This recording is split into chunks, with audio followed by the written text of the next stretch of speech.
pé ẹ ṣàfẹ́ rí mi ẹ fẹ́ rí mi òun lẹ̀ ń kọ. Adédoyin ọkọ mi wọ́n ní gígbọ̀ngbọ̀ràn má gùn ní lójú òkèrè la ti ń lọ ọ̀nà jíjìn báyìí òun ló lójú jíjìn ló ti mẹ́kún sun. Màámi ṣé kò ń ṣe wípé ọmọ tí mo rán sí yín ò jíṣẹ́ fún yín? Ó kúkú jíṣẹ́ fún mi ṣùgbọ́n nǹkan tí mo wá rí ẹ fún ó ṣe kókó ni. Madam, ẹ wọ àwọn couples tí mo sọ pé fẹ́ rí yín tó wà ní studio wọ́n ti jà o in fact wọ́n ti fẹ́ nara wọn pa.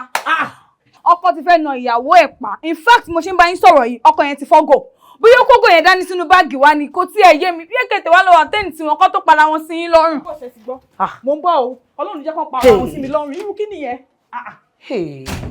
Wọ́n lọ mà ṣàánú mi o ìjọ wo lọmọ ìfẹ́ nísinmi báyìí irú iṣẹ́ wo ló gbà yìí ṣe iṣẹ́ má ní fọkànbalẹ̀ tọmọ yìí gbà rèé.